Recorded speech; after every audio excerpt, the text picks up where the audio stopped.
2 मिनिटं. Good evening, everyone. 2 मिनिटं. I walk.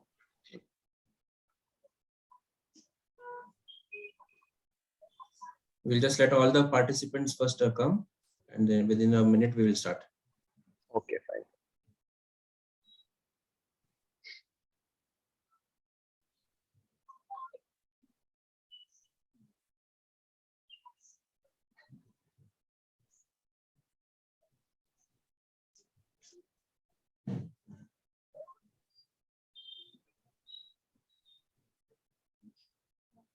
Yes, we can start now, I guess. Okay. Good evening, everyone. I warmly welcome you all today for this 5-day GST series organized by the Pune branch of the Institute of Chartered Accountants of India. Since its inception, GST has been notorious as a dynamic law with innumerous changes made by the government till date. It is thus absolutely important for us to be abreast with the changes made from time to time. Under the 5-day GST series, we will have a different speaker every day addressing various important aspects of GST. Today we have with us CA Ravi Somani, who will take us through the important precautions that we need to take before closure of books of accounts. We also have with us CA Ajinkya Randive, Managing Committee Member of the Pune branch of Institute of Chartered Accountants of India. And yeah, I'll hand over it to CA Ajinkya Randive to welcome everyone on board. Thank you, Prathamesh. Good evening, everyone. I welcome you all on the 4th day of 5 days GST series. Originally, we were scheduled to have session on zero-rated supply and refund. However, due to certain reasons, we had to shift it to tomorrow. And I thank CA Ravi Somani sir to accept the change and to conduct tomorrow's seminar today. So today we are having GST precautions or implications before closure of accounts. So I hand over again to Prathamesh and we will move ahead. Thank you. Before moving ahead, I'll just introduce CA Ravi Somani to all of you. CA Ravi Somani is a qualified chartered accountant and is pursuing his LLB. He is an extremely passionate indirect tax professional with experience in performing health check reviews, providing advisory and litigation support in the matters concerning indirect taxes.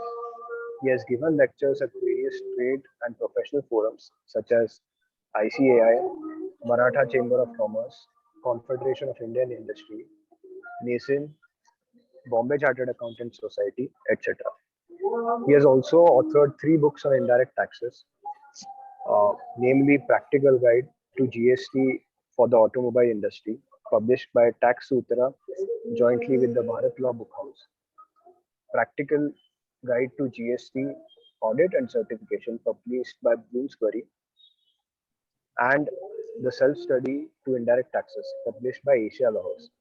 He has written various analytical and issue-based articles, research papers, and legal updates on indirect tax matters, which are published in various newsletters and online platforms.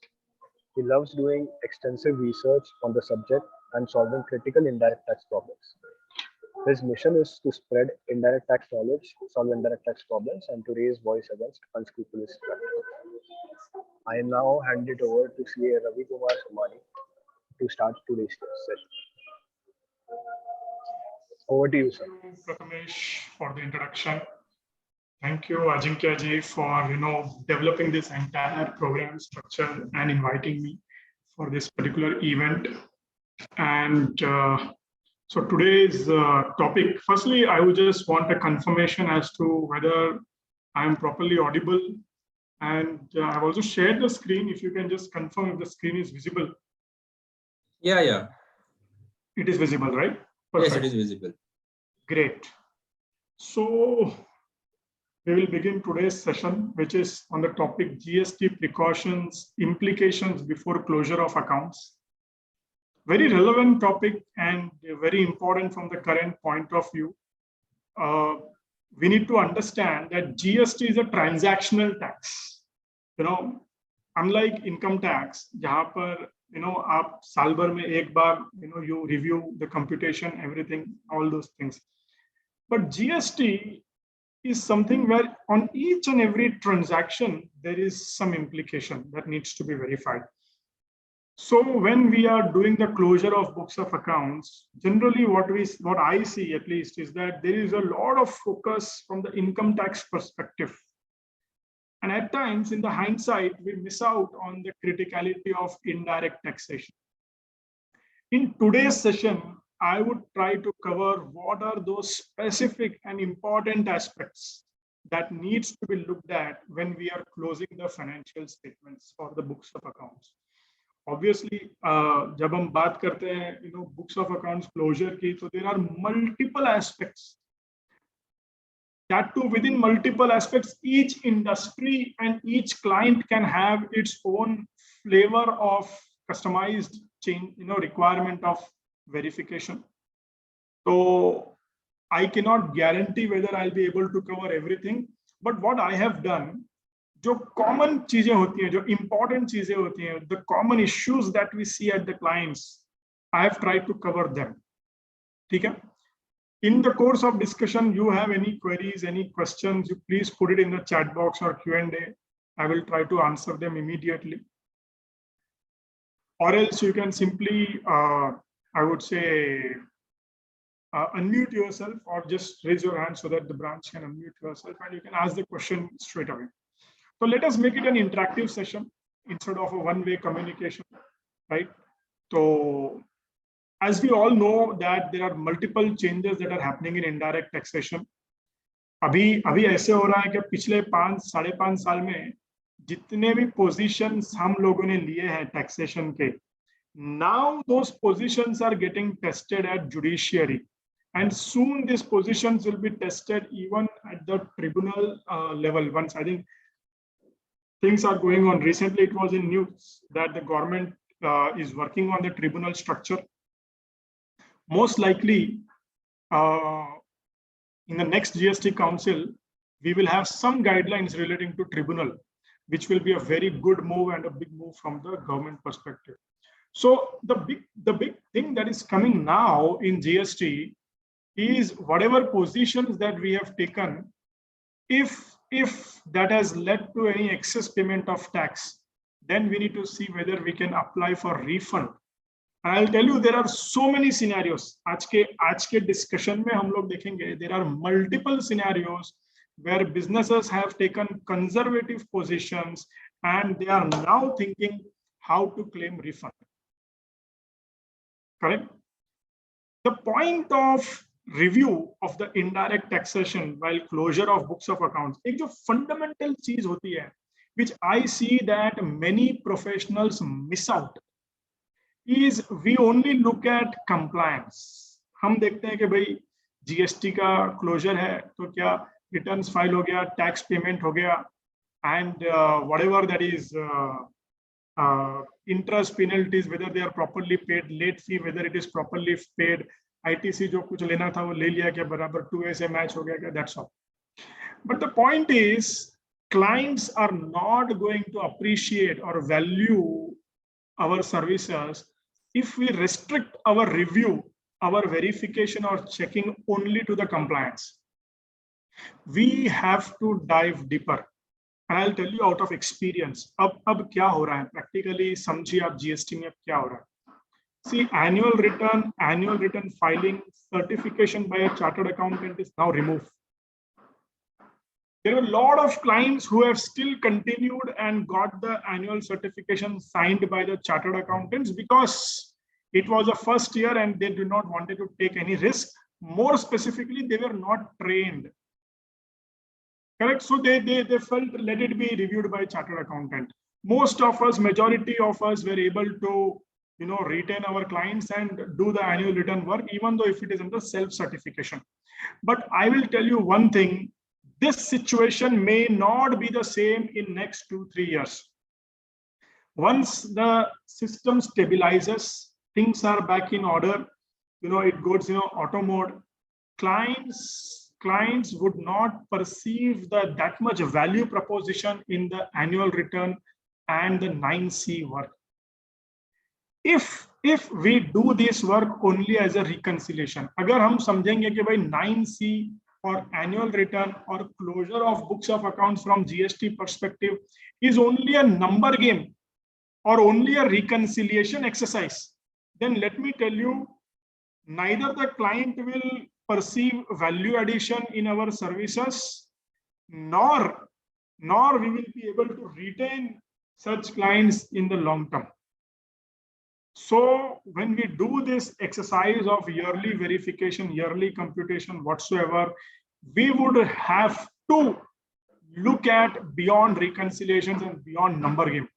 GST is not just reconciliation. When I interview so many chartered accountants, I feel very upset that all they know in GST is only reconciliation. क्या करना है? GSTR 1 3B से reconcile कर लो, 2A 3B से कर लो, book से reconcile कर लो, and your 9 and 9C is over. I'm sorry, this is not justice to the work of the client.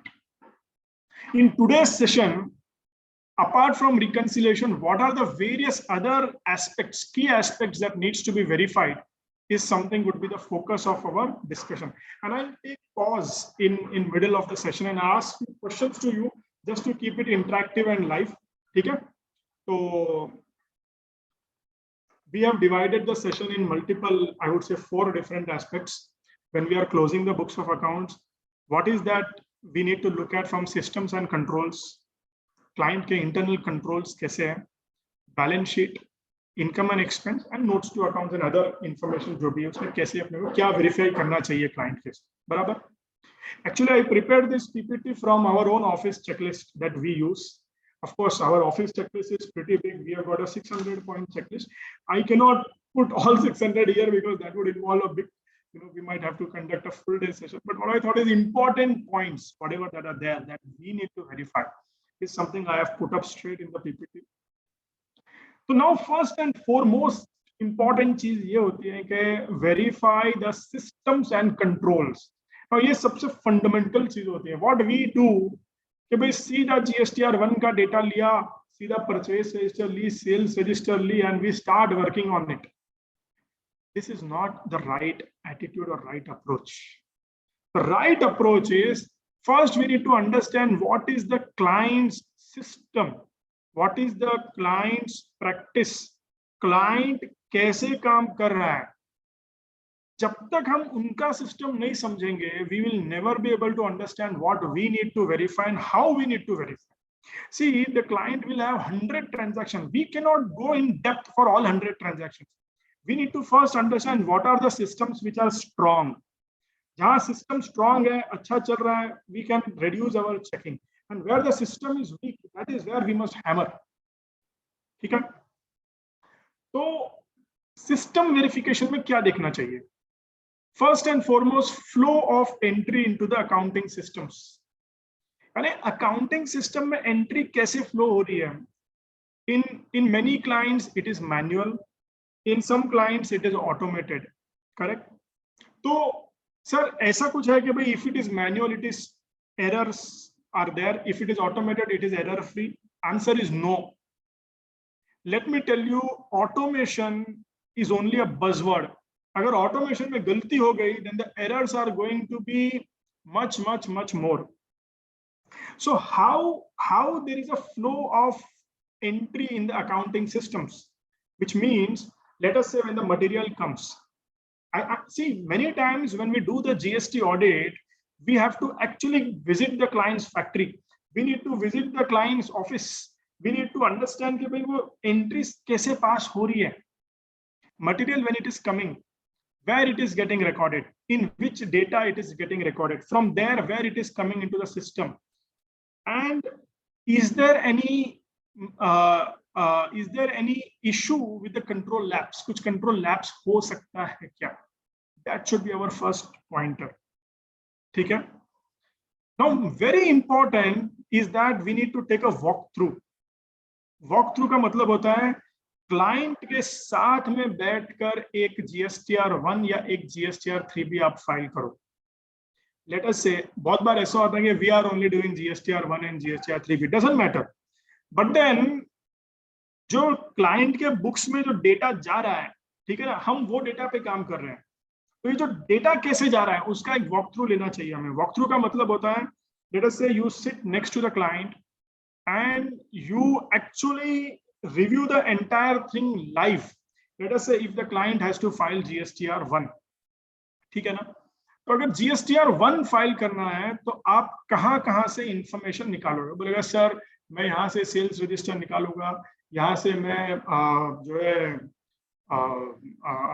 Stock transfer के जो डिटेल्स है, इन्वेंट्री के डिटेल्स है, यहाँ से निकालूंगा, डिलीवरी चलान के details, then I will merge this files, इस पे पीरियड वी लुकअप लगाऊंगा, then I will do this, then I will do this. तो ऐसे कुछ 10, 15, 20 एक्टिविटीज एक क्लाइंट करता है for the purpose of filing GSTR1. Now we need to see कि whether this activity is foolproof. Excel में formulas लगे हुए हैं, अगर एक्सेल में एक फॉर्मूला में जरा भी एक गलती हो गई तो what could be the implications? Is there a mechanism to check this? Are the formulas freeze in the Excel? How much time he is putting manually?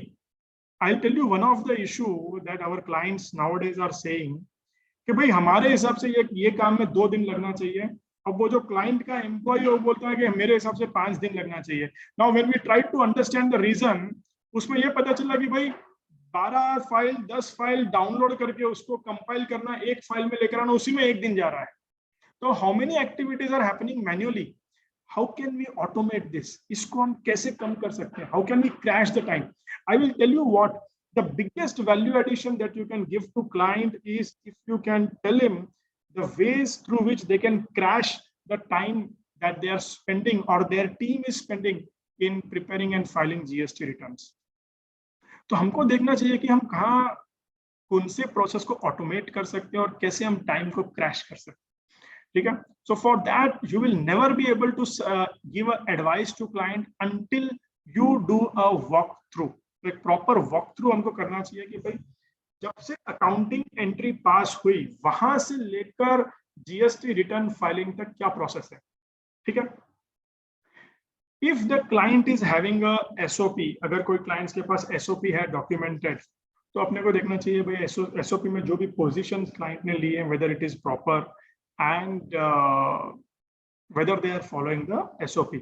And few clients who are large clients, more specifically, we should suggest them to have a SOP, because what happens once the SOP is in place, if any person is leaving the client's business, there will not be any issues. The transition between the people will always be proper because they have the entire system documented in the SOP. This is more specifically for clients, I would say beyond 200, 300 crores of turnover. Next, very, very, very important thing, authenticity and validity of the system generated reports. बहुत बार ऐसा होता है, client ने sales register दे दिया, हमने वो sales register पे काम कर दिया, फिर क्लाइंट ने परचेस रजिस्टर दे दिया and we think that this purchase register और this sales register is a bible, इसमें तो गलतियां हो ही नहीं सकती। क्यों? क्योंकि ये तो सिस्टम से निकला है। पर हमको ये समझना चाहिए कि ये सिस्टम में और this technology works on the principle of GIGO, garbage in and garbage out. तो आपको ये समझना चाहिए कि सिस्टम से रिपोर्ट तो निकल रही है, लेकिन वो कहां से डेटा पुल कर रहा है system, and what is the entry which is picking up. तो then you will understand that whether the report on which you are relying, whether it is really a correct report or a valid report. I will give you one example. In one of the client, we were working on the purchase register. हम लोग client के purchase register पे काम कर रहे थे और we saw that ये 2A का mismatch बहुत ही ज्यादा आ रहा है। तो हम शॉक हो गए कि यार इतनी बड़ी कंपनी में इतना mismatch 2A का क्यों आना चाहिए आइडियली। तो then we went to the IT ERP team और उनको पूछा कि भाई ये परचेस रजिस्टर के आपने लॉजिक क्या दिया है। तो you won't believe the data of the tax which was coming in the purchase register was pulled from the vendor purchase order. Ideally it must have been pulled from the vendor invoice, but instead of vendor invoice it was pulled from vendor purchase order. तो उससे problem क्या हो रहा था? Late us से आपने purchase order दिया गुजरात में, लेकिन वेंडर ने इनवॉइस रेस किया महाराष्ट्र से, या आपने परचेज ऑर्डर दिया था वेंडर के हरियाणा जीएसटी नंबर में, पर उसने इनवॉइस रेस किया महाराष्ट्र से. तो there was always a mismatch, which means the logic given in the preparation of these reports itself was flawed. ठीक है? So that is where we need to doubt and we need to question the system generated reports. ठीक है? And I sometimes really feel surprised. A lot of clients who say हम tally से automated return file कर रहे हैं, हम button दबाते हैं और वो return बन जाता है, 3B बन जाता है और फाइल हो जाता है. I am surprised. In this case, I think it is important for us to do one system audit for the client. कि भाई आपका एक system audit करवा लो, to just check के system के are there any gaps. Let me tell you, this is something even clients are looking for this type of audits. Very important. Accounting system each registration wise details निकालता है क्या? Because GST में ultimately we need to file registration wise. 99 से भी हमको registration के हिसाब से बनाना पड़ता है.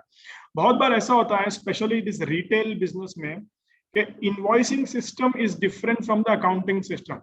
Accounting tally पे चलता है, लेकिन invoicing जो है कोई दूसरे software से होता है. So what is the reconciliation between these two items? And more specifically जो month end transactions होते हैं वहां पर मिस होता है. यानी 30 तारीख का सेल है as per accounting invoicing system, but उसको accounting में next month में लिया and there is a delay in payment of tax. This can lead to interest for the clients.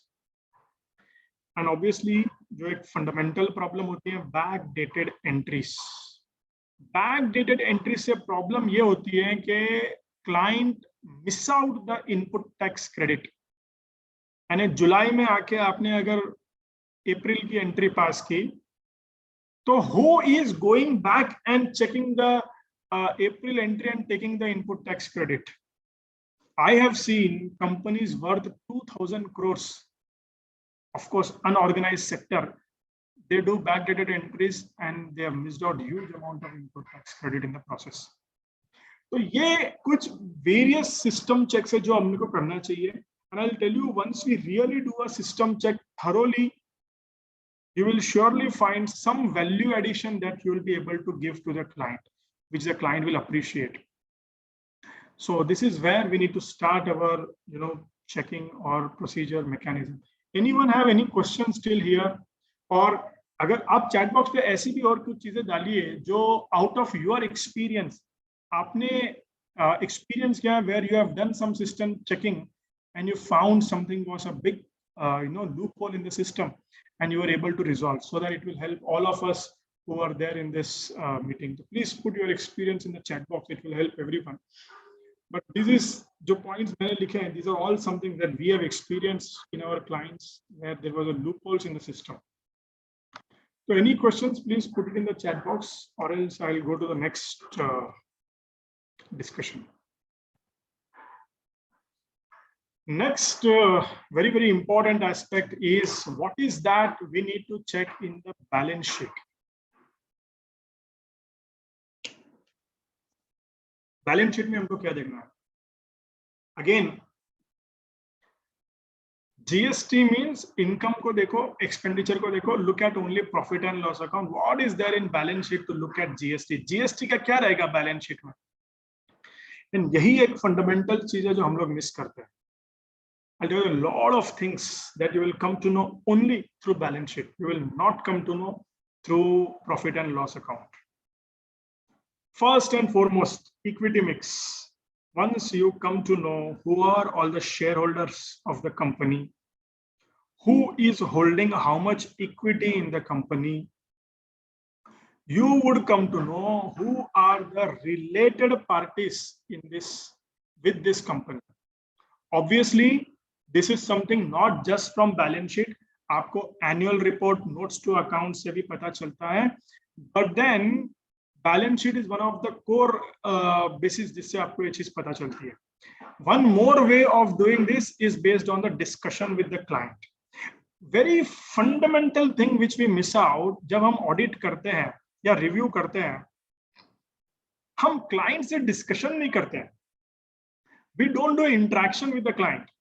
I tell my team every time that you should not sit in office when you are doing the audit or review. I'll tell you reason is that as a chartered accountant, हमको क्या लगता है कि हमको tally का backup दे दो, हम देख लेंगे. You know, we are so good at tally or other ERP systems. आप हमको sales ratio, purchase ratio ये सब 4-5 फाइल से भिजा दो, हम देख लेंगे. But I'll tell you what, काफी सारी business की information you will never come to know by only looking at the accounts. Only once you start doing the discussion with the client, you will come to know so many things about the client's business.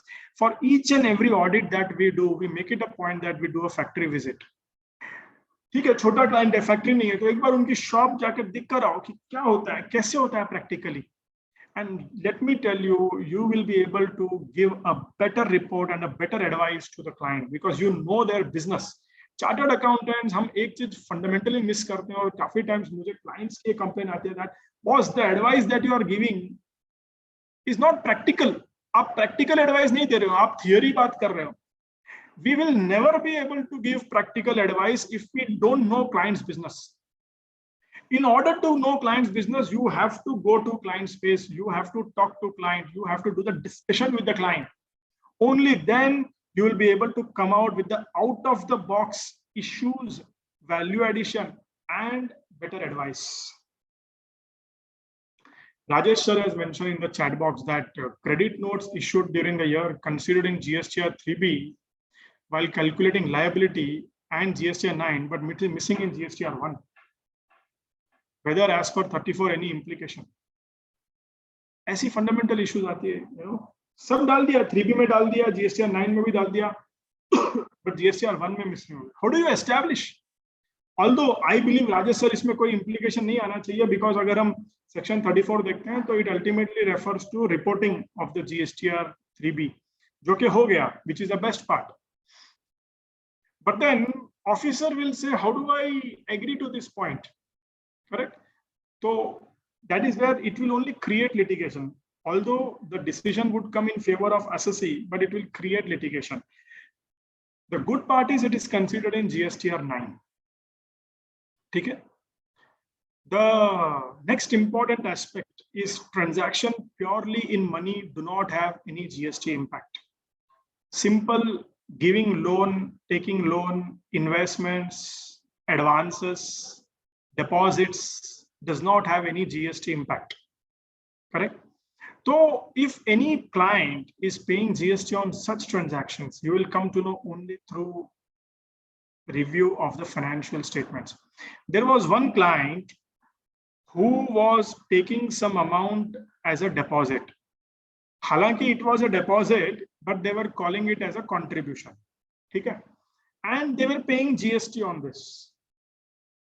So when we were trying to analyze that why they are paying GST on this transaction, we came to know that this amount after certain period of time, it will be paid back to the contributor. Then we question that it is a refundable deposit. There is no question of paying GST on this transaction. Correct? So these are few items you will come to know once we look at the balance sheet and the transactions on which the GST has been paid. Similarly, mergers and acquisitions. Balance sheets and notes to accounts से हमको पता चलता है whether any new company is acquired, whether any mergers is there, whether any amalgamation has taken place, whether any demerger has taken place. What is the change in the equity that has taken place? Sir, what is the impact of change in equity? Change in equity से क्या impact होगा GST में? Let me tell you, if there is a business transfer, there is no GST. But if the transfer is in the nature of sale of assets, then there is a GST. अगर आप slump sale करते हो, lock, stock and barrel completely, then there could be possibly a GST. But if it is a sale of a going concern, then there is no GST. There is one very big issue that we are handling at the DGGI investigation, where the question is whether the agreement is in the nature of sale of goods or is it in the nature of sale of business. If it is a sale of goods, GST is applicable. If it is a sale of business, GST is not applicable. So when there is any merger, acquisition, demerger, hiving off, we need to look at the terms of the contract, how this transaction has been executed, and what is the rate of tax. If GST is applicable, then what is the rate of tax? अगर कोई चीज completely lock, stock and barrel दे दिया है, then is it a mixed supply, or is it a composite supply, or is it an individual supply? How do you evaluate that? I'll tell you one more issue.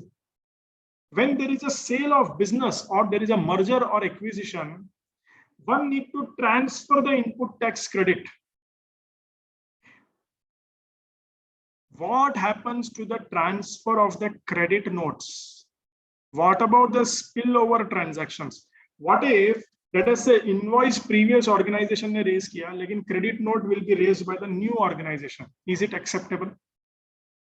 Is it acceptable? I'm asking a question to all. Let us say there is a merger of a business, correct? Company A and company B has merged into company C. There was a sale of goods that was taken place by company A before merger, for which the invoice was raised. Now against that sale, there is a sales return, but jab sales return aaya, this company merged into company C. The credit note, whether company C can issue a credit note and take the adjustment of tax. I'm asking a question. You please put your answer in the chat box and let me know. Whether company C can raise a credit note and take the adjustment of taxes.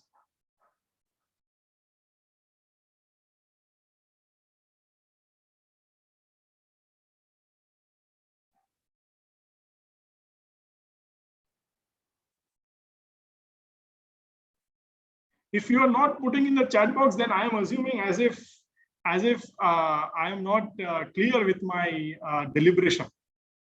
So I've got one entry which says Aniruddha says that no, he cannot issue a credit note in the company C, which means as per Aniruddha, Rita madam, as per them, this is the cost. Ye cost ho gaya company ka. No, company should issue direct sale invoice to new company. This is a Sachin Gadge ji bolte hain, you know, nahi aap sale invoice raise karo. But sale invoice to tab raise karenge when there is a supply. Now look at this is okay, goods. What about service? Service transaction, you have to provide the service to raise a sale invoice. Correct? I'll tell you what, the answer is yes. You can issue a credit note from a new company, provided your transfer agreement and the transfer documents are very, very clear. You go and verify any business transfer agreement. You go and verify any NCLT order. You go and verify any High Court order which grants the merger. It says all the documents, deeds, information, data which is in the old company shall be deemed to be issued by the new company. This is what the High Court order will say. So once it is deemed to be in the new company, there is no question of not allowing the adjustment of credit note. The adjustment of credit note is allowed. Please understand.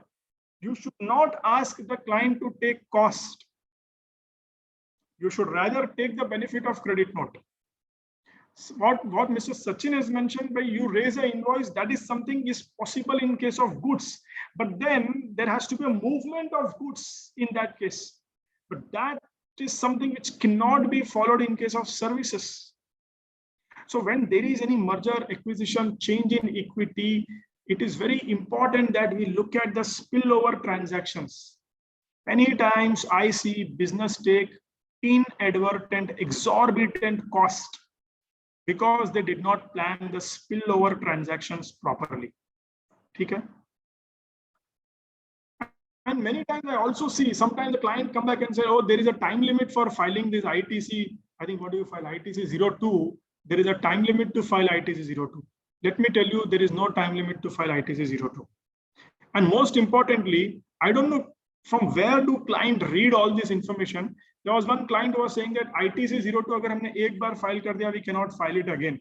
Sorry, you can file ITC 02 multiple times. There is no restriction, at least to my understanding, that let's say if you file ITC 02 once and you could not transfer the full amount of input tax credit, you can actually go ahead and file ITC 02 once again and claim the balance input tax credit. I don't see any restriction that's there in the GST law in this regard. ठीक है? Anyone have any questions? Please put it in the chat box. I'll try to answer then and there. Next is current liabilities. What is that? We must verify in the current liabilities section of the balance sheet. First and fundamental, unsecured loans versus advances. See, loans पे GST नहीं लगता है. We all know that. Unsecured loans, it is not liable to GST. We all know that. But what if the advance is taken as a loan? Now, let me tell you, this is very common in the builders industry. Because builder industry में क्या होता है? Advance पे GST लगता है, बराबर? So what they would do, they would not take the money as advance. They will take the money as a loan. And once the completion certificate comes, they will close the loan and then they will take the money so that the GST is exempted. There was already a circular in service tax that it will be deemed to be advance and liable to service tax. Now, as an auditor, it is our duty to verify whether the transaction in reality was in the nature of a loan or it was only a camouflage. Very, very important. Mobilization advance. Now, again, I want to ask a question here. In case of works contract, ये जितने भी road projects, highway projects, irrigation projects, canal projects जो होते हैं, you get a mobilization advance, बराबर? 5% of the contract is a mobilization advance. And mobilization advance immediately मिलता है. As soon as the contract starts, they get 5% as a mobilization. Let's say contract is for 100 crores, they get 5 crores straight. My question is, again, I am putting a question, whether GST is applicable on the mobilization advance, which is received at the start of the contract, which is a works contract service, whether GST is applicable on the mobilization advance.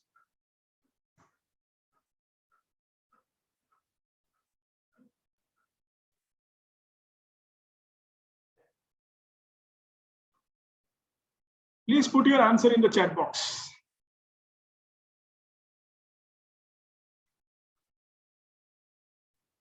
If it is for services, then yes, is the one answer I get.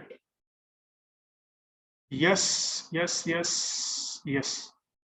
I would say no. GST is not applicable on mobilization advance, even if it is for service. And let me tell you, this is what not I am saying, this is what Bombay Tribunal has mentioned in the case of Thermex instrumentation. And there is one more judgment.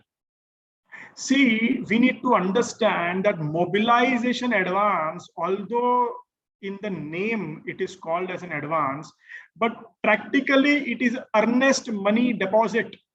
It is nothing but an earnest money deposit. In fact, mobilization advance is given against bank guarantee. You have to give bank guarantee, or you would have to give those collateral to actually get those amounts sanctioned.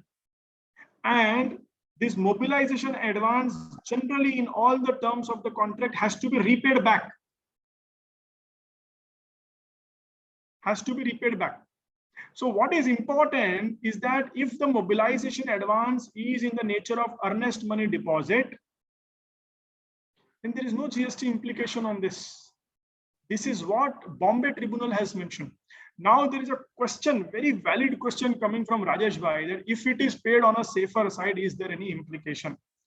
Generally, as an advisor, we should suggest our clients to pay it on the safer side, because you pay and obviously there is no risk. But I'll tell you what is the problem. कि क्या होता है ना, builder industry or this contractor industry works on a very, very thin margin. And although they are getting 5% mobilization advance, but they don't get GST extra. 18% GST they will get only when they will issue the RA bill, which is after 2 years or 3 years or 1 year, as and when the contract is completed. Now, 18% amount of that 5% gets blocked completely. So you got 5 crores just imagine आपको 100 करोड़ के project में 5 करोड़ दिया कि भाई आप काम start करो to mobilise the work, और आपको 1 करोड़ तो पहले जीएसटी डिपार्टमेंट को देना है, तो effectively you got only 80% of that money, which is a very big impact on the working capital. So that is where we need to look at taking the positions which are a bit aggressive at times. Of course, it depends on the client to client, business to business. Okay. Retention money, again there was a question in WhatsApp group, one of the WhatsApp group very recently. Retention money पे ITC reverse करना पड़ेगा? There is no question of reversal. There is no question of reversing input tax credit for the retention money. नहीं sir, उसका payment 180 days में नहीं हुआ तो ITC reverse करना पड़ेगा. See, 180 days payment is required when there is an obligation to pay.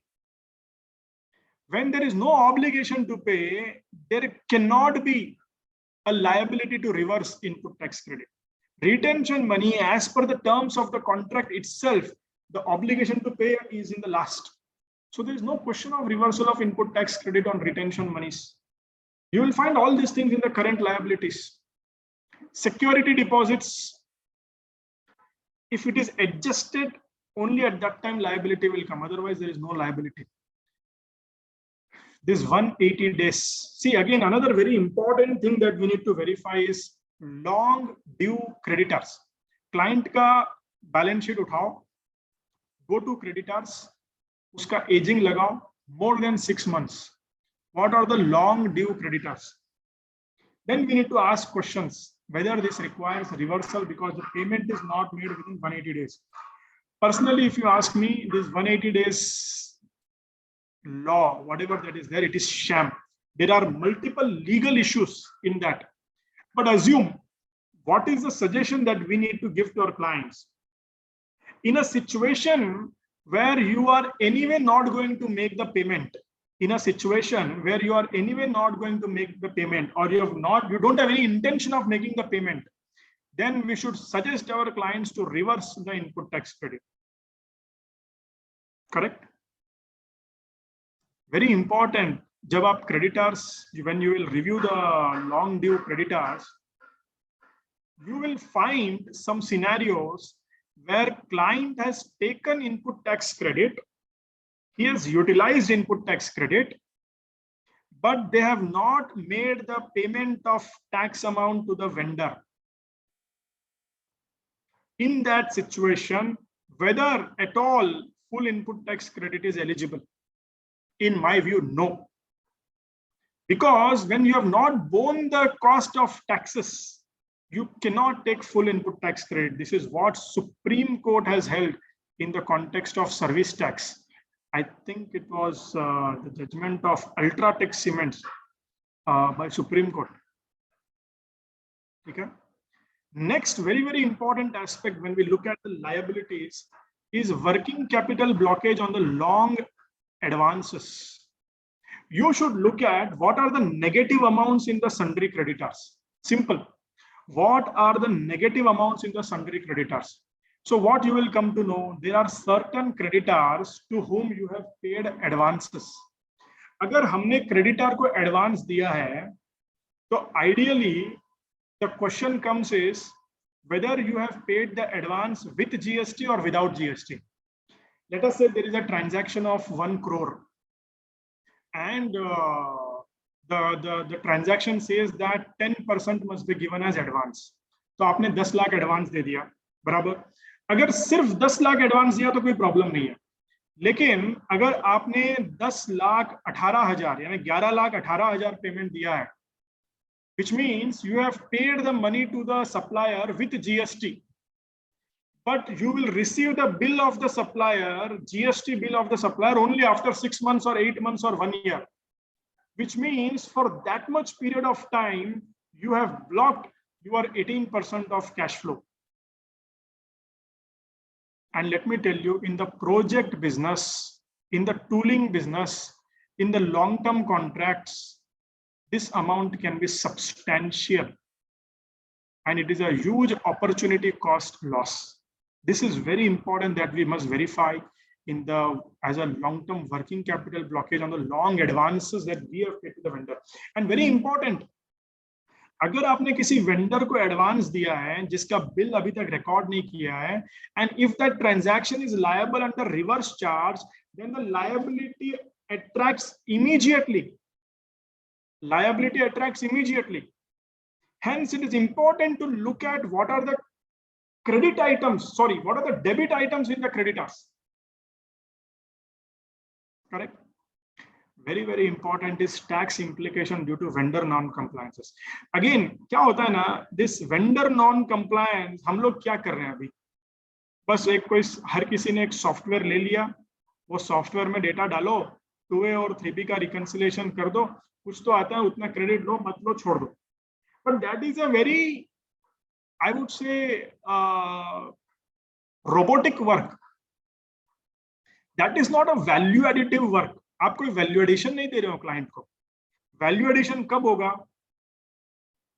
आपने software से रिकंसिलेशन किया, वेरी गुड, लेकिन जो सॉफ्टवेयर से जो रिपोर्ट निकली है, वो रिपोर्ट पर whether we are applying our brains, why there is so much difference, why there is a reconciliation issue, why these suppliers are not filing, who are these suppliers, what is the category of these suppliers, ये payment क्यों नहीं रोक रहे हैं, supplier का payment रोका है क्या, नहीं रोका है. तो उस पर हमको एनालिसिस करके अगर आप क्लाइंट को कोई रिपोर्ट देते हो कि भाई हमने सॉफ्टवेयर से तो एनालिसिस किया, but we have come out with insights that these are the 5 vendors जिनके साथ आपको काम नहीं करना चाहिए. These are the 5 vendors where you have taken a cost. आपके पॉलिसी में लिखा है that you will not make the payment of tax to the vendor, but you have actually made the payment of tax to the vendor. There is a gap in your internal approval process. You have not made the payment to vendor, but you have taken input tax credit. There is an unjust enrichment. So what is important is that can you go a little deeper into the vendor verifications? I'll tell you, you will add a value to the client business. And that is what the top executives, the CFOs and the managing directors or the owners of the businesses are looking at. Value addition. Same thing is with customer advances. Customer advances. Are we doing the scrutiny of debtors? Debtors को निकालकर हम scrutiny कर रहे हैं क्या? Why there is a debtors aging? Why the customer is not making the payment? What about the GST? Whether GST on this transaction is also become a cost? Whether there is a time limit which is there to issue a credit note, or whether at all, even if the time limit for credit note is over, can I say that there is no GST liability on this transaction? I'll give you an example. There was a client जहां पर supplier ने मार्च में bill raise कर दिया था. The bill was raised in the month of March, but the customer never got that bill, and customer never accounted for that bill. And this was realized in November, and the customer asked for the revised bill. Supplier could not issue a credit note because the time limit to issue credit note was over.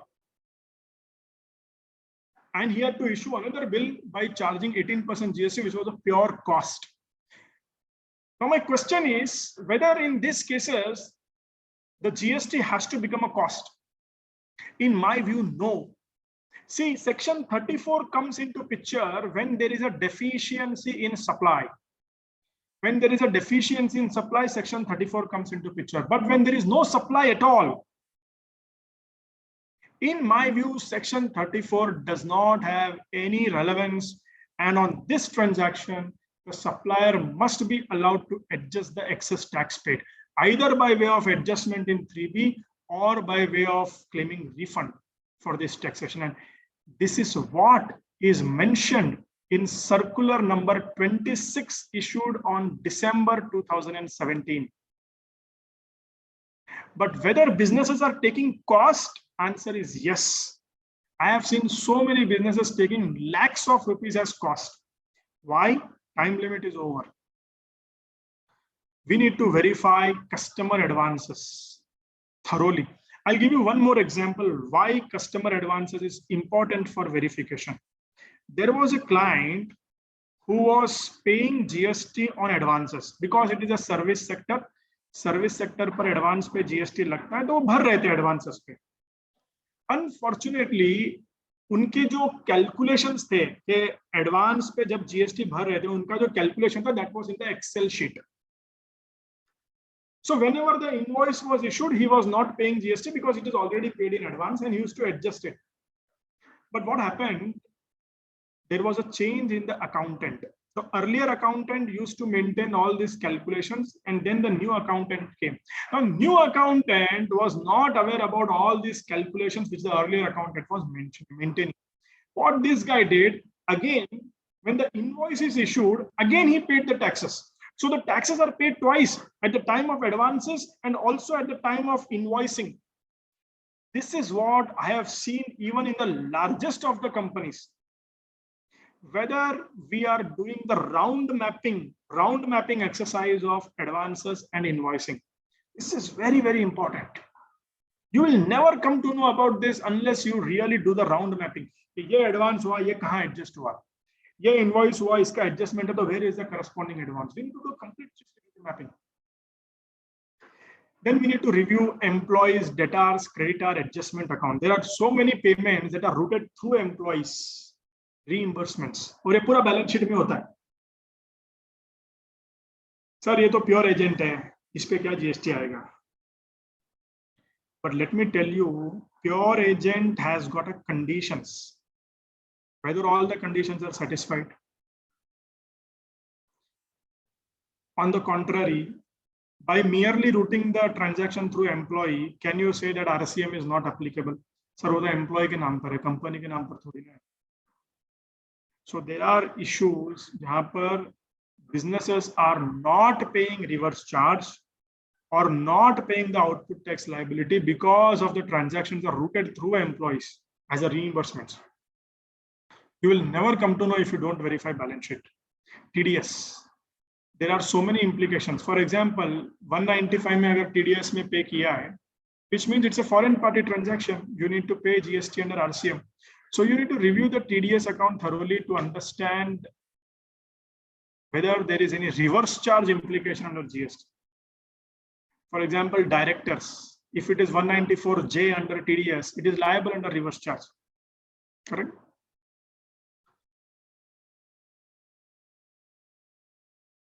So these are few things that you need to verify in current liabilities. Then duties and taxes ledger. Matching of GST accounting, CGST records with SGST. See, CGST and SGST has to match. You cannot say, if it is not matching, it means kahin na kahin to galti hui hai. Correct? Reconciliation of tax availing entries passed as per books with electronic credit ledger. Very fundamental thing. Electronic credit ledger is showing the balance of 2,86,132 rupees.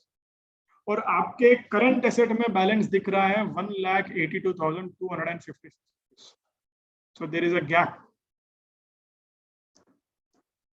I'll tell you what, in all the clients, wherever we have done this reconciliation of balance as per electronic credit ledger and balance as per books, we found some glaring issues in all the clients. And most of the clients, जो उनके current asset में balance दिखता है, it will never match with their electronic credit ledger. So this has to be a monthly exercise. One reason is utilization की entries pass ही नहीं होती है, and a lot of other root causes. Accounting of RCM. Many times I see that RCM is accounted as a single lump sum entry, one entry every month. उसको entry level account ही नहीं करते हैं RCM को. फिर जब department का audit आता है, nobody knows ये 5 लाख किसके लिए भरा, वो किसी को नहीं पता, and you end up paying more. So there has to be a proper system of accounting RCM entries. If there are refund applications, we will come to know from the duties and taxes ledger. If there are refund applications that are filed, what is the status of those applications? Whether it is sanctioned, not sanctioned, If it is not sanctioned, why it is not sanctioned? If it is sanctioned, whether it is timely sanction or there's a delay in sanction. Why there is a delay in sanction? There was a client who was never at all taking the credit back. यानी department ने refund reject कर दिया, ठीक है, तो उनको रिक्रेडिट करवाना होता है. You are never getting the recredit done. This is what we came to know when we were reviewing the complete history of the refunds. So ये सब क्यों होता है? Because GST, again, as I started with, GST is a transactional tax. Every transaction there is an implication. The moment we miss out reviewing at a transaction level, so you will never be able to justify. हम income tax के जैसे GST का review नहीं कर सकते हैं कि भाई साल में एक बार उठाया, देख लिया, हाँ मोटा मोटी हो गया. No, you have to dive into the transactions. Ratio analysis gives a lot of insights as to the issues that are there. Fixed assets में क्या देखना चाहिए? Obviously, one is review and reconciliation with the fixed asset register. कि भाई जो भी asset खरीदा है उस पे आईटीसी लिया है क्या, और जो एसेट बेचा है उस पे टैक्स भरा है क्या. Now again, if the asset is sold, you know, there are some different rules for second-hand vehicles. So whether the benefit of that is being taken is something needs to be looked at. ITC on motor vehicles is not eligible. Demo vehicles, leasing, repair, insurance. Again, on repairs also the credit is not eligible. Even on insurance, the credit is not eligible. Very important is a question on the write-off of assets. Whether there is a requirement to reverse input tax credit when the assets are written off. Let us say you have taken the input tax credit 2 years back, and today you are writing off the asset because it is not visible, it is not available, it is not there, whatever. Whether there is a requirement to reverse input tax credit, in my view, no, not required. No, sir, it is an entry in 17 subsection 5. 17 subsection 5 is blockage of credit. It is not reversal of credit. There is a difference. Reversal of credit is 17 subsection 2 and 17 subsection 3. But there are businesses who are reversing input tax credit on writing off of assets. When the assets are sold, many businesses are paying GST only on the transaction value, which is not correct. GST needs to be paid on transaction value or depreciated value, whichever is higher. I see that businesses are not aware. जो amount का invoice raise किया उसी पे GST भर दिया. If the depreciated value is more than the transaction value, then you need to also collect GST on depreciated value. If you are not collecting, then that much portion of GST is a cost. There was a client who was telling, no, sir, we are paying on depreciated value only. We are not paying on transaction value. Okay, great. But whether you are collecting GST on depreciated value, no. GST is collected on transaction value, but GST is paid on depreciated value. And that balance is been taken as a cost. Let me tell you, these are the common errors or common issues. Obviously, if ITC is claimed, you cannot claim depreciation on that portion. 50% reversal is required in the case of banks. Then ITC is eligible on all plant, machinery, furniture, fixtures, electrical equipments, computers. There is no problem. On the construction part, there is a lot of non-compliance. In my view, except the civil construction, everything else is eligible as input tax credit. Everything else. See, we need to understand that credit is not eligible on construction, but credit is eligible on pre-construction and post-construction activities. Interior, tiling, flooring, painting, finishing works. All these are post-completion activities. They are not construction activities. credit is surely eligible on these activities. Most importantly, credit is not eligible when it is a immovable property. We need to check whether at all it is an immovable property. There is a landmark judgment of Supreme Court in the case of solid and correct engineering, where it says that if something has to be dismantled, and it cannot be dismantled without causing substantial damage to the structure, only then it is an immovable property. But if it can be dismantled without causing substantial damage to the structure, it is a movable property. Now you go to our Chakan and Pimpri Chinchwad, you will see that nowadays all these factories are pre-engineered buildings. They are simple pre-engineered buildings, and only up to 6 feet height there is a concrete. Rest all can be easily removed and moved based on simple nuts, bolts, and fittings. Is it really an immovable property? And whether the input tax credit is really not eligible on those pre-engineered buildings? We need to understand that our understanding of building cannot be the same even after time. Technology has changed. We cannot say that in all cases building ka credit to nahi milega. Sorry.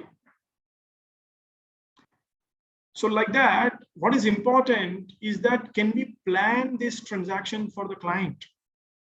If a client is incurring, let's say 100 CR of setup expenses, 20 CR of setup expenses, how the input tax credit on these items can be planned? That is where our role comes as a chartered accountant. That is where there is a value addition for the client. And you all know that the matter is currently pending with Supreme Court on safari retreats, where they are challenging the constitutional legality of this entry. Correct? This is a very big issue in construction cum leasing contracts. Let us say I have constructed a commercial complex of 150 crores.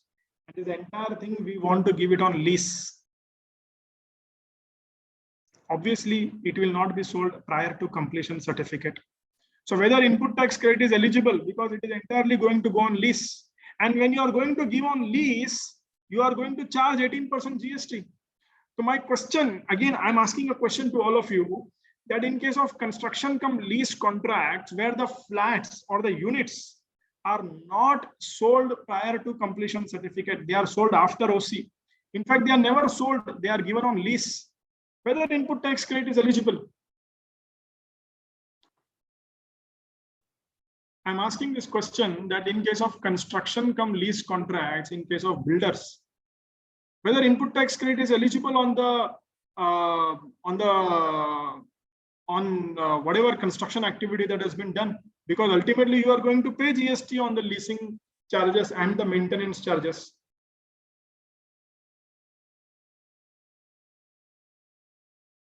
In my view, GST is fully eligible.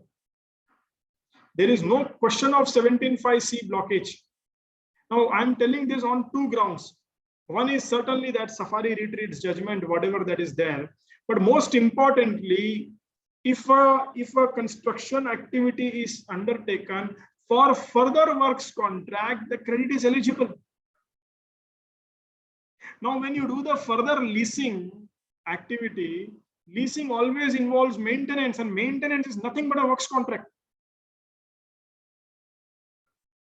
Certainly, full amount must be eligible as input tax credit. And there is already a judgment of Sai Sahmita Storage 2012 in the service tax, and Millrock Earth is one judgment very recently, I think in 2019. And then there is Navratna Highways, one more judgment. So there are multiple judgments in this context where they have mentioned that credit must be eligible. Very important how you report on the expenses. If it is input or capital goods, the credit is not eligible for claiming refunds. If it is input or input services, the credit is eligible for refund. I want to ask an example. Let us say a company has taken a big license, a big amount they have spent towards license, and they have capitalized this in their books of accounts. Whether it is a capital goods or input service, they have spent big amount on license and they have capitalized in the books of accounts. It's an asset, intangible asset.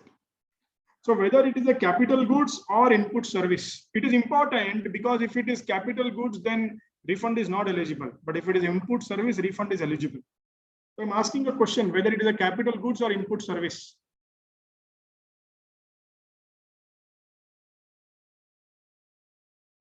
You can answer your whatever you feel is right, just answer in the chat box.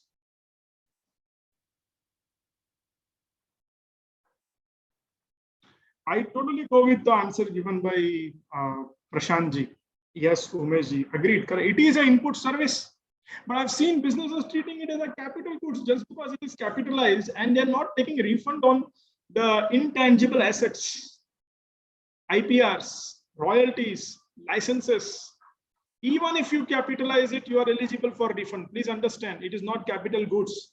Credit is not eligible, refund is not eligible on capital goods, but refund is eligible on capital services. Correct?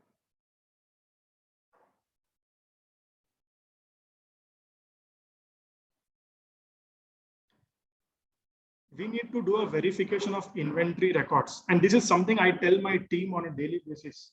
यार तुम सिर्फ sales या purchase मत देखो. Look at the inventory. Why we need to look at inventory? Because applicability of GST is on supply, not on sale. What is reported in the income statement is only sale. But GST is applicable on supply, which means transactions which are other than sale are also liable to GST. Transfer, exchange, barter, removals, disposals.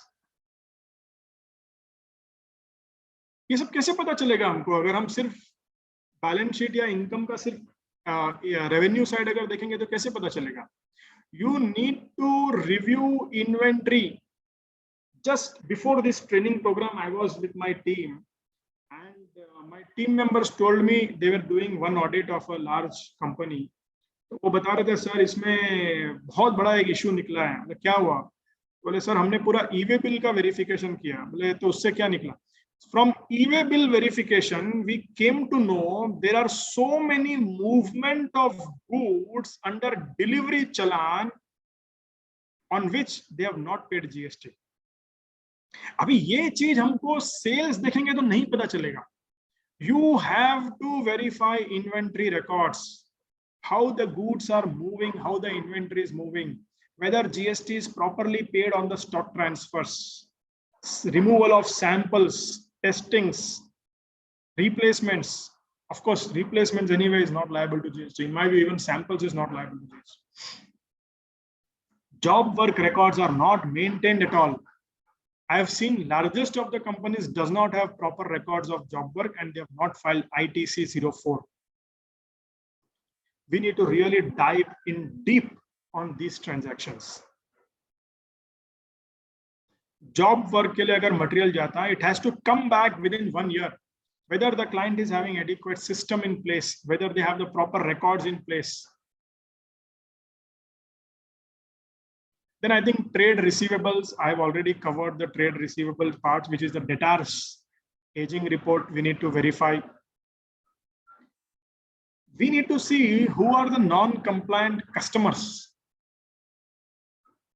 Generally, the focus is on the vendors, but we need to also see who are the non-compliant customers. Reason is, if a customer is non-compliant today, if the customer is not filing GSTR1 or not filing GSTR3B or not making the payment of the taxes, it means they are in cash flow problem. That company is in problem. Tomorrow, that customer can also, what do you say, not pay your service bills or the sales bills. So it is important to know who are your top customers and whether they are compliant and what is the risk that you are carrying on your business by selling or supplying to these customers. That is an important information or insights that we must give to the management. Okay? Associated enterprise, group companies, related companies, if you do the transactions, you will come to know through investments. What is the GST implication? What is the valuation impact? Obviously, related party transactions, you need to look at the valuation. The moment you look at investments, you will come to know about all the associated enterprise and group companies. Short-term advances and other current assets, what is the implication of GST is something we come to know from these aspects as well.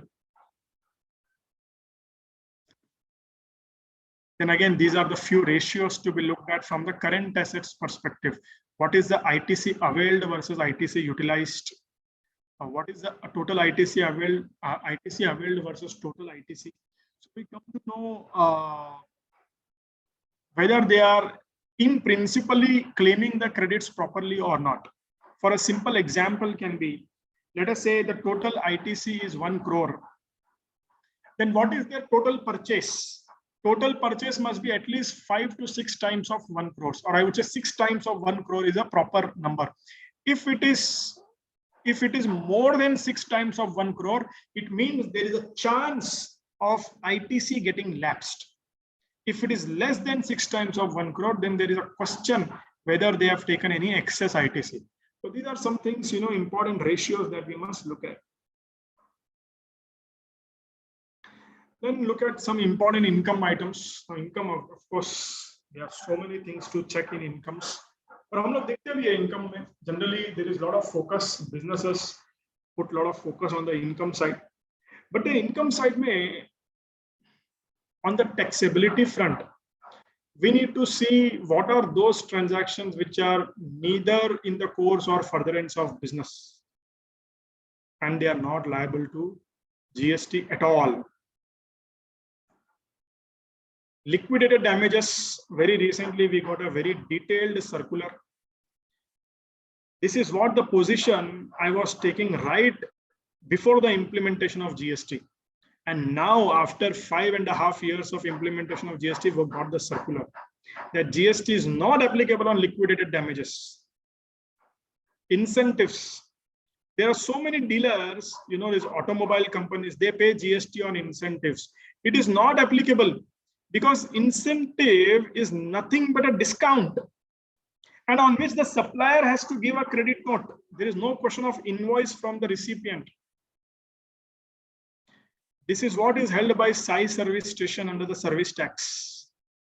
Actionable claims, compensation which is received, not liable to GST. Employee recoveries, very, very, very important point. Canteen recoveries, notice pay recovery, transport recovery. There are so many businesses who have paid GST on these items, and they have taken this as a cost. Employee से किसी ने भी recover नहीं किया है GST portion. Now, you can actually ask your client 2 things. One is to stop paying GST on these recoveries going forward. और जो past में भरा है उसका आप refund application claim करो. Sir, refund application कब से claim करें? You can go back, I think as on today, you can go back from August 2018. August 2018 से लेकर आज तक जो भी आपने भरा है excess tax, please claim refund. And I'll tell you, there are multiple places जहां पर businesses ने extra tax भरा है. Ocean freight, refund. More than 1/3 land deduction, 1/3 का जो land deduction लिया है आपने builders के केस में, जहां पर actually वो ज्यादा बनता है, refund applicable. Education cess, secondary higher education cess जो आपने reverse कर दिया है उसका refund बनता है. CVD या SAD जो आपने अब जो pay कर रहे हो आप for whatever the DGFT, EPCG or advance authorization non-compliance, it is eligible for refund. Employee recoveries, notice pay recoveries, it is eligible for refund. In our office, we have prepared one list, 50 areas where refund can be claimed under GST. 50 areas. Why?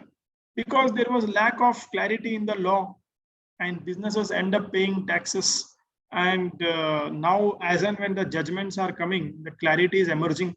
Government luckily is also coming with some favorable circulars. तो फिर इसमें क्या करें?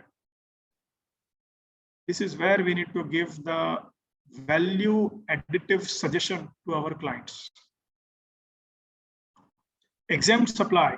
अगर कोई client exemption ले रहा है, so we need to review the exemption notification, whether the exemption that is being claimed is proper. And let me tell you, exemption has to be read strictly. Strict interpretation देना पड़ता है exemption के लिए. Once you give a strict interpretation, it falls within the ambit of exemption, then you need to give a purposeful interpretation. But initially, you have to give a strict interpretation. Many exemptions, they come with the conditions. So whether the conditions for the exemptions are being satisfied. If the condition for exemptions are not being satisfied, then the exemption itself is not eligible. But क्या हम लोग ये देख रहे हैं कि भाई अगर कोई exemption ले रहा है तो वो exemption बराबर है क्या? Composite supply, mixed supply, obviously there are so many examples I can give, but we need to check whether a transaction is in the nature of composite supply or mixed supply or individual supplies. If it is composite supply, then the rate of tax of principal supply will be applicable. If it is mixed supply, then the highest rate of tax will be applicable. And there are so many issues. Logistics sector, there is issue. Builder contracts, there is issue. Education services, there is issue in the composite supply, mixed supply. So, ये composite supply, mixed supply हम कैसे evaluate कर सकते हैं? You need to understand the client's product. उनका brochure लो, उनकी website में जाओ, उनका प्रोडक्ट देखो, समझो, contract, read the contract with the customer, how they are selling,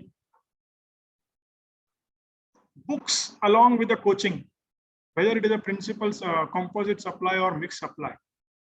If it is a composite supply, what is principal supply? If it is books, then the entire transaction is exempt. If it is coaching, then the entire transaction is liable to GST. If it is unbundled, then only books is exempt and coaching is taxable. Hostel along with training. आजकल बच्चों को होता है ना कि भाई training के साथ में हॉस्टल की भी सर्विस देते हैं. Hostel is exempt, training is taxable, whether it is composite और mixed. Logistic warehousing along with transportation.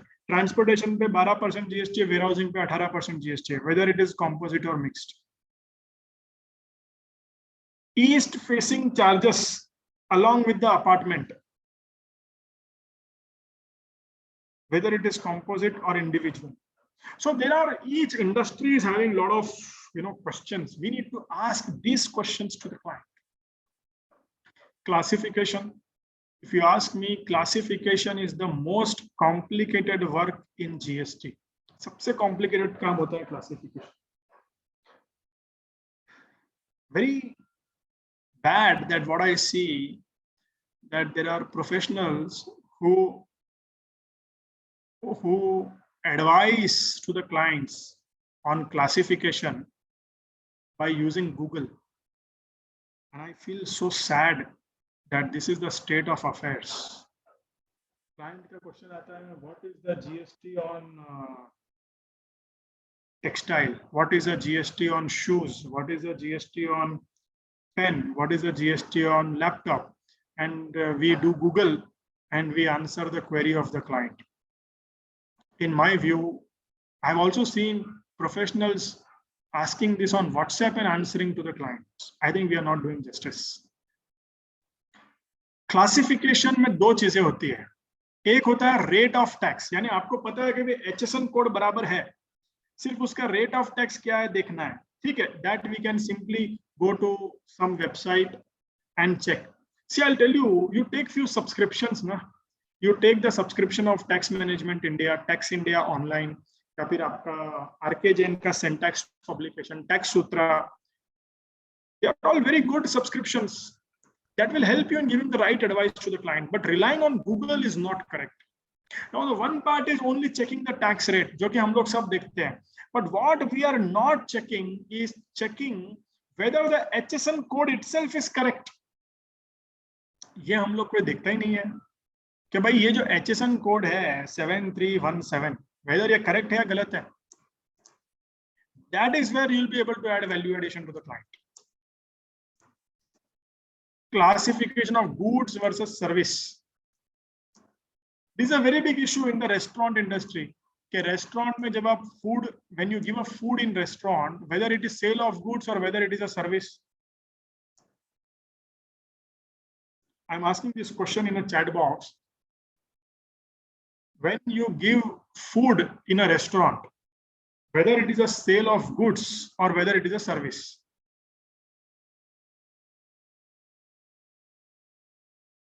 I got one answer that it is a service.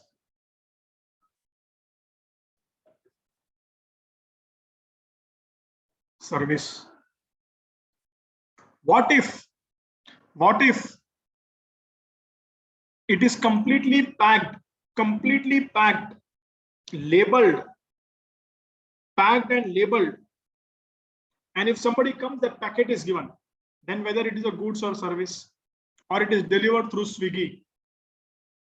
If it is completely packed and delivered, then whether it is a goods or service. Now somebody says it's goods. पर ये कहाँ लिखा है? GST law में ऐसे कहाँ लिखा है कि पैक करके दिया तो ऐसा goods हो जाएगा? Because then everybody will do ना. Because if it is service, then the rate is 5%. If it is goods, the rate is 5, 12 or 18 as the case may be. So it is an open issue as of now. Government ने clarification दिया है कि sale of ice cream in an ice cream parlor is sale of goods. It is not a service. Now आप समझिए बेचारे वो ice cream वाले की हालत सोचो. That if he is giving ice cream, it is sale of goods, and the same restaurant he is giving sandwich, it is a service. And ice cream is goods and sandwich is service. Very unfortunate. So this matter is sub judice. But then, are we checking these aspects when we do the GST review? See, today's session, I am only trying to sensitize what are the issues that are there in GST and what is that we need to verify as consultants, and rather than just doing the number crunching, number game, reconciliation करने से बहुत चीजें हैं GST में देखने के लिए. Are we reviewing the customer agreements? Customer के agreements पढ़ते हैं हम कि उसमें GST में क्या clause लिखा है, क्या implication हो सकता है. A lot of things that you can check only by reviewing the customer agreements. Time of supply. Tax is payable on advances, correct? So time of supply is applicable for services, advances पे GST आता है, and in case of goods, it is only on the removal. So we need to verify the time of supply aspects. This is very critical in case of warehousing contracts, rental contracts, vouchers. Vouchers पे GST नहीं लगता है, लेकिन जब आपने material लिया तब GST लगता है, correct? So let us say there is a client जहां पर उनको पैसा लेना है कस्टमर से, लेकिन GST नहीं भरना है, GST बाद में भरना है, because GST अभी मिलता नहीं है, GST बाद में मिलता है. तो can they issue vouchers and claim the benefit? I'm asking, this is an important question to be looked at, because on vouchers GST is not applicable. Whenever the voucher is redeemed, at that time only GST is applicable. There are so many businesses where the service is not provided immediately, but पैसा आ जाता है advance में, but GST नहीं मिलता है advance में, and the money is blocked. तो पैसा आ जाए और voucher दे दो, and whenever you provide the service, you raise the invoice and pay GST. No sir, the voucher तो सिर्फ सर ज्वेलरी इंडस्ट्री या रिटेल इंडस्ट्री में चलता है, where it is defined. Where is defined the meaning of the term voucher? So I'll tell you one more example. There was a client, he was raising a bill for rental services on 30th of every month. 30th he was raising a bill, and next month 20th there is a GST liability. Customer used to pay GST on the next month 30th, and he was paying GST out of his pocket every month. We asked the client, instead of raising a bill on 30th, you raise it on 1st. Now what has happened? Instead of 20 days credit, he got 50 days credit of GST. Now see, that is the value addition for the client. So continuous supply of service, there is tremendous aspects that you can look at from the time of supply perspective. Place of supply is the heart and soul of GST. Again, place of supply, मुझे लगता है we are really not verifying. हमको लगता है कि भाई जहां पर बिल किया वही place of supply है. It is not correct. There are place of supply principles which we need to verify to check the place of supply, and basis that we need to remit the taxes. A lot of examples I can give in this aspect as well, but then I think I need to cover a lot of other aspects also. Type of tax, CGST, SGST लगाना था, IGST लगा दिया, IGST लगाना था, CGST, SGST लगा दिया. Valuation.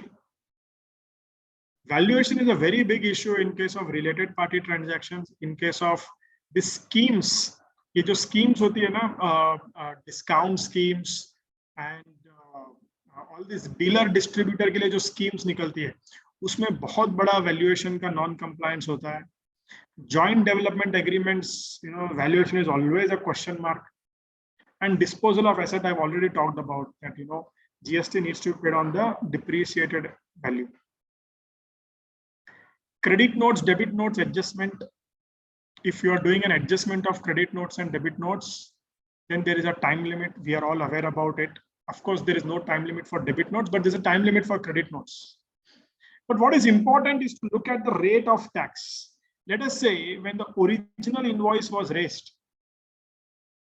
When the original invoice was raised, the rate of tax was 28% or 18%. When the credit note is raised, the rate of tax is 28%. Now, whether the adjustment is allowed at the rate of 18% or 28%. In my view, even if the rate of tax is changed, in case of credit note, the adjustment has to be applied as per what is the tax that has gone in the original invoice. But there are few clients where we see that once they change their tax rate in the ERP, from that day, any document you issue, the new rate will be applicable because they have changed the tax master in the ERP. These are the fundamental issues that you will find.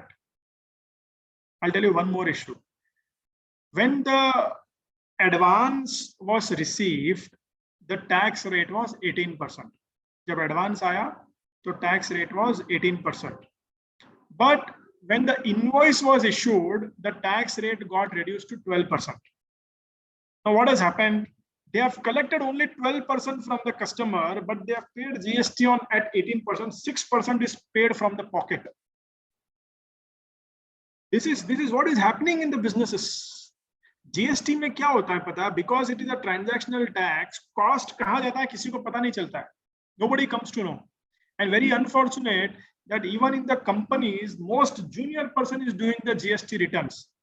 And the most junior person has the power to reverse input tax credit worth lakhs without any approval mechanism. I have seen company जहां पर 5,000 का भी अगर bill process होना है तो CFO तक जाता है. लेकिन the most junior guy is able to reverse the input tax credit of 10 lakhs every month, and there is no approval mechanism. It is a big time control gap which we see in the organizations. EWA bill, all those things, procedural non-compliances. There are a lot of transaction structuring possible in GST. For example, in case of job work, the rate of tax is 5% or 12%. In case of manpower supply contract, the rate of tax is 18%. अभी समझ लो अगर आपका client ऐसा है जहां पर there is already a blockage of input tax credit, उनका already electronic credit ledger में 2 crore पड़ा हुआ है, and the vendor is billing 18% on the manpower supply service. Can we convert the contract into a job work contract and change it to 12% or 5%? It will ease the working capital flow for the clients. Can we convert the suppliers into the composition suppliers where they charge only 6% instead of 18%? So these are the few decisions that businesses have to take from the working capital perspective. Interest, I see interest. So interest is a very big issue. There are businesses who are paying GST interest on gross. There are businesses who are paying interest at the rate of 24%. There are businesses who are paying interest even if it is not utilized. There are businesses who are also paying interest on the balances which are already lying in the electronic cash ledger. तो अगर electronic credit ledger में balance है तो interest नहीं लगता है, तो same principle also applies for electronic cash ledger. So I'll tell you one big value addition that you can do for the client. सिर्फ क्लाइंट ने जो इंटरेस्ट भरा है सिर्फ उसको एक बार वेरीफाई करो. I'll tell you, I have seen 8 out of 10 cases गलतियां होती है. 8 out of 10 cases, and let me tell you, interest is not eligible for set off. Interest becomes cost. Straight value addition, direct value addition to the client. E-way bill. E-way bill businesses have paid so much amount of penalty. 200% of tax is paid as penalties. And I'll tell you what, 9 out of 10 demands in e-way bill are frivolous. I think we have filed an appeal for e-way bill way back. I would say in 2018 July, we filed an appeal on e-way bill matter. So there cannot be a 200% penalty because part B is not generated. गाड़ी का number गलत लिख दिया, 200% penalty. There cannot be such penalties. E-way bill penalty is applicable only if there is an intent to evade the payment of tax. If there is no intent to evade the payment of tax, there cannot be a penalty in case of e-way bill. Please understand.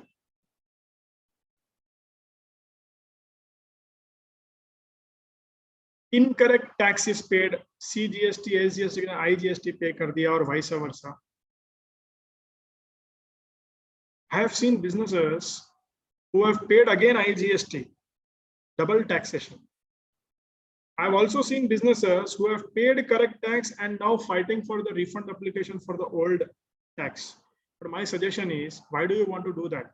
Adjust in the GSTR 3B return. Why do you want to pay and again claim refund? Adjust off in your returns, right? Or where it is written. To look at circular number 26. It is very clearly written. And in case of refunds, the FIRCs, if they are not received, that is something we need to verify as a part of review. These are the various reconciliations to be performed. I will not go into reconciliations too much. Anyway, this PPT will be shared. And expenditures. Expenditures, again, there are a lot of things that needs to be looked at. More specifically, क्या होता है? Expenditure is where the value addition is, where the money is, because that is where the input tax credit is, correct? Many clients, what they do is that when they claim input tax credit on the material, that is the raw material and the semi-finished material, the accounting is done based on COGS. So it straight away goes in the cost of production. And there is no mechanism to verify whether input tax credit is taken or not taken. You just cannot verify, especially in the SAP environment. तो इसमें फिर कैसे verify करेंगे भाई जो credit लिया बराबर लिया नहीं लिया कैसे वेरीफाई करेंगे? You need to review the inventory register. You need to review the system that is followed by the stores department. And most importantly, you need to review the ICE gate data. I'll give you an example. Just today's example. Today's example, when I was reviewing one transaction with my team, there is a client, they have done import of certain goods, जिसका उन्होंने credit, at least in GSTR 3B, they have not taken. Reason being, this was a FOC import. FOC import का मतलब होता है free of cost import. Free of cost import पे tag value कुछ supplier को देने की जरूरत नहीं है, but free of cost import is liable to customs duty and IGST. And in case there is a lot of material that comes in FOC and it goes back and they end up paying IGST. On the IGST, there is no mechanism in the system to claim credit for FOC imports. It straight away goes as cost. How do we came to know? We have taken the data from the IceGate portal, not from GSTR 2A. I'm not talking from GSTR 2A. We have taken the data from the IceGate portal. So are you verifying the IceGate data and cross-verifying the credit taken? This is a value additive aspect that can be looked at. A lot of people who say that on CSR expenses, the credit is not eligible and all those things. I am of a different opinion. In my view, CSR is also in the course or furtherance of business and the credit is eligible on CSR. Maybe it is not allowed for income tax, but for GST, it is allowed. The definition of business under income tax and GST is different. There is a specific restriction under income tax. There is no specific restriction under GST. Staff welfare expense, accommodation, travel, GST is fully eligible. Duties and taxes. What is important as a professional? We need to verify the ledger of duties and taxes. Duties and taxes ledger से हमको ये पता चलेगा कि भाई क्या-क्या amount ऐसे है जिसपे business is taking cost of taxes, either as a tax or as an interest or as a penalty, and do a reverse scrutiny कि भाई whether you can make it eligible. See, to be a good GST consultant, you must know what is blocked credits. But to be a very good GST consultant, you must know how to unblock the blocked credits. And that is where you will add value addition to the client. I am not saying anything to be doing outside the four corners of law. I am telling within the four corners of law, how can you restructure a contract for a client so that if there is a big amount of input tax credit that is getting blocked, how can you unblock it? And how can you reduce the cost burden for the client? Because in GST, every single transaction on which you are adding value to the client, you are adding 18% to their bottom line, because it is 18% on gross, correct? So the value proposition in GST is much higher. How to check IceGate data? There is a specific question that is coming in. I would suggest that you just send me one email so that I can explain you, because this is generally my team does. So just send me one email. I'll guide you on that part.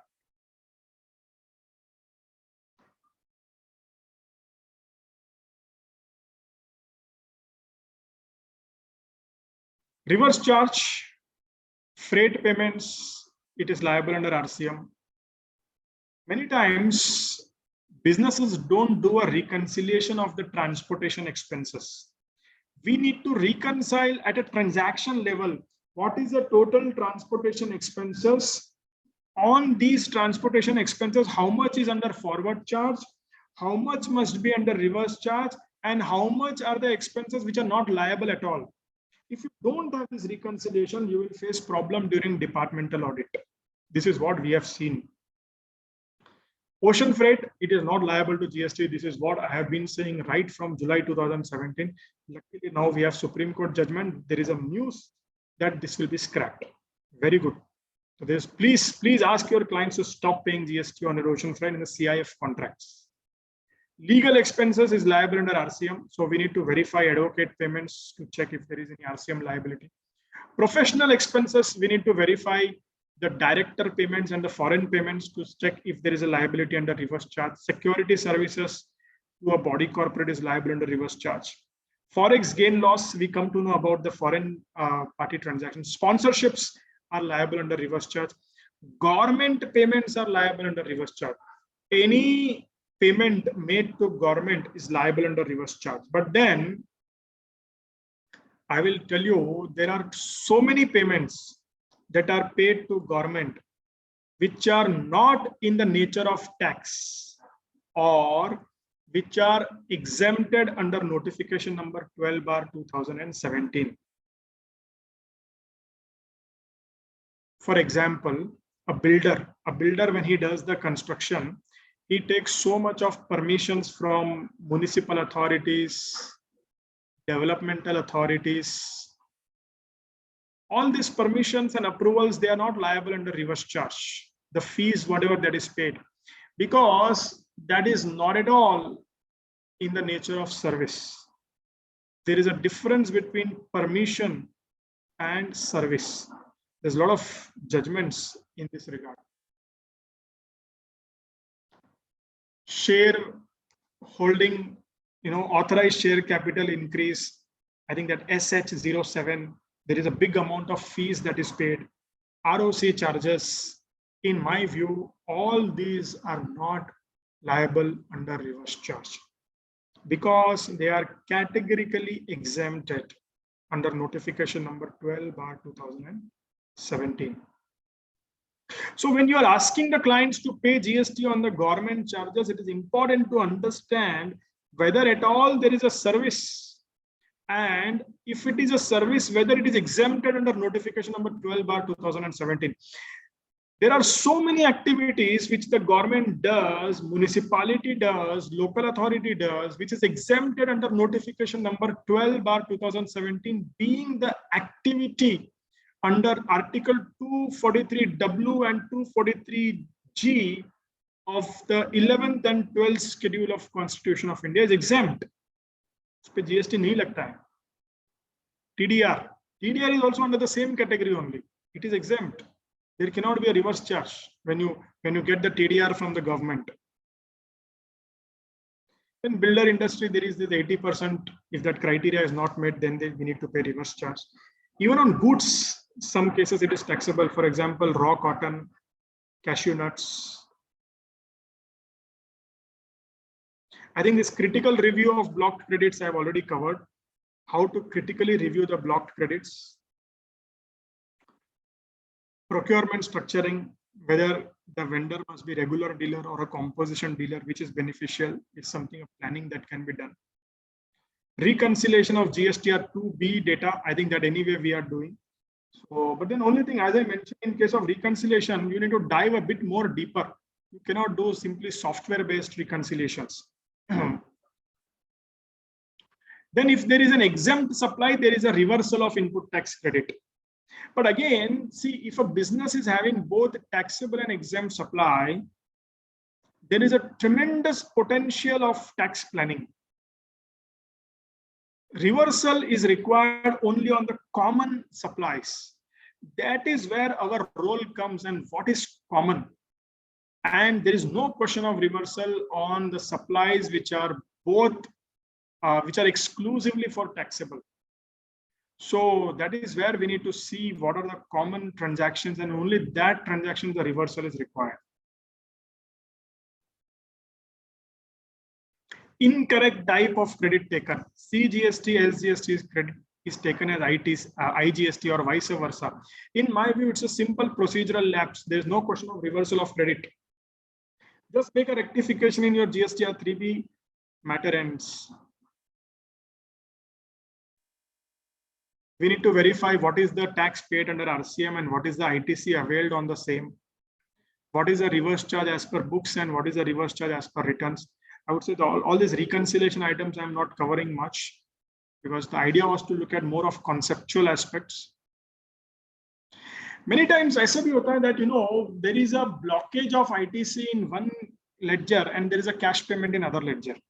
In Haryana, you are already having 3 crores blocked, and in Maharashtra, you are paying in cash. So as an entity, whether there can be a better tax planning so that you kind of synergize the entire taxation structure. So these are also something we need to look at as a professionals. Then notes to accounts, I would say, what are the business verticals, whether any additional place of business to be added, what are the new places of business, any future expansion, what are the goods or services listed on the registration certificate, whether it is proper, what is the sales mix, what is our domestic vis-a-vis export, whether inverted rate duty structure is possible in their business, related parties and foreign expenses. What are the pending disputes? Now, this is again very, very important. We don't ask clients what are the pending disputes, what are the various letters, notices, orders that they have received from the department, whether they have replied, and if they have replied, whether they have timely replied. And let me tell you, not just from notes of accounts, you need to simply log in the client's GST portal. You will come to know everything, because nowadays department is giving all the notices online. If you simply log in on the client's portal, you will come to know about various letters, notices, scrutinies, appeals, orders that the client has received, whether they have replied, if they have replied, whether they have timely replied, if they have replied, whatever they have replied, whether it is correct or it is sham, what they have replied. So this is something that we need to suggest client on how they can, increase or make their replies to all these litigation matters better. I think it is important for professionals like us to dive deeper into the litigation practice. Let me tell you, there is a phenomenal work in litigation that is going to come under GST for at least next 5 to 10 years. And all that we need to do is just study, read the law, and be prepared for that, I would say, tsunami of litigation that is going to come under GST. So with this, I conclude my session. The idea was to look at more of a conceptual aspects of verification that we need to do. The idea is this GST review and this at the closure of books of accounts, let us not restrict ourselves only to reconciliation and number game. Let's go deeper and try to see how we can add value to the client's business. Okay? So I think there are some couple of questions. Let me try to close them. There's one question: if the GST registration number is cancelled before 1 year, can revocation of registration with new amendment? Can there be revocation of registration with new amendment? I think the question is not clear.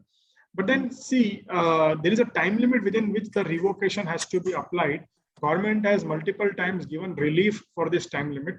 If the time limit is over and the system is not accepting, then one mechanism is filing writ in the High Court.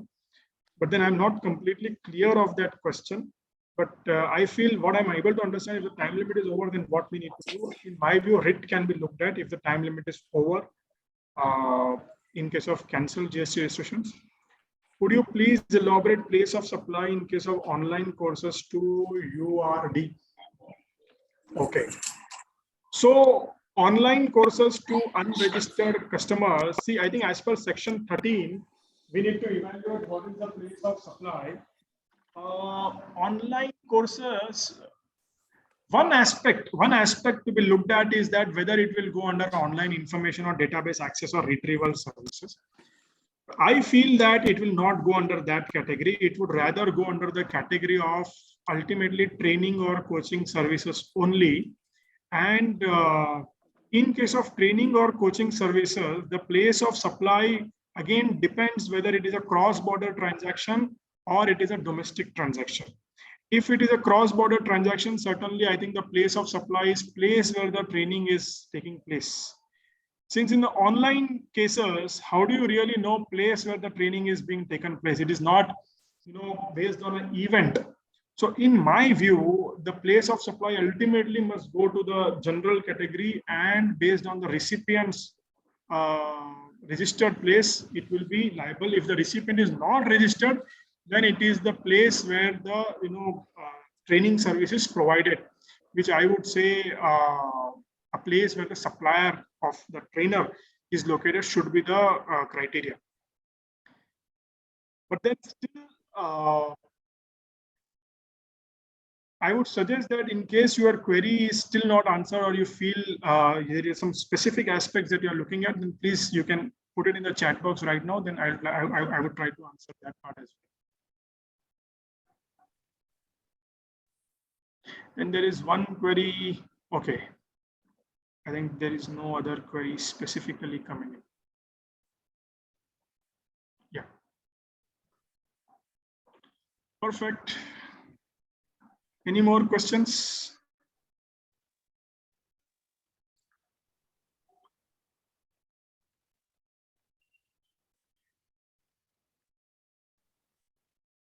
I guess there are no questions.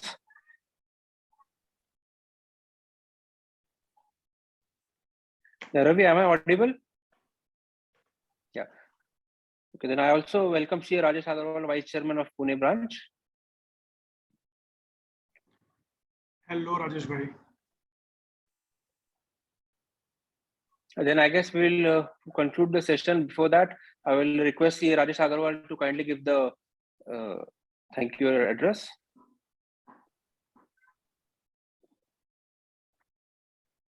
Rajesh bhai, you're not audible.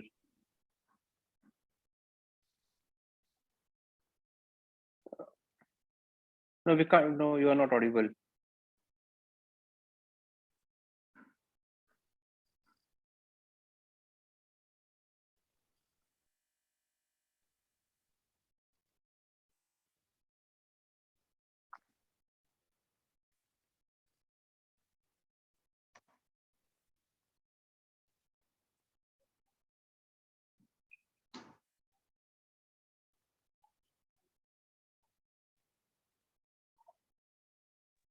Am I audible? Yes, but the voice is Yeah. Two connections was active. Sorry for on behalf of Pune branch and all the audience. I really thanks Ravi sir for your valuable guidance to the participants. The way you have covered, I think not only reconciliation, you have covered all the provisions of the GST law one by one. You have not left anything pending, be it valuation, be it RCM, time of supply, place of supply, all the provisions you have covered. So I think we should take care of all the provisions before finalization of books of account. Sir, really thank you for covering all the provisions in depth with your special technique of presentation. Thank you, sir. Thanks a lot. Thank you, Rajesh sir and Pune branch for inviting me. It is totally my pleasure. And thanks to all the participants for patient listening. Thank you, friends. Thank you, Ravi sir. We'll conclude here then. Thank you. Bye all.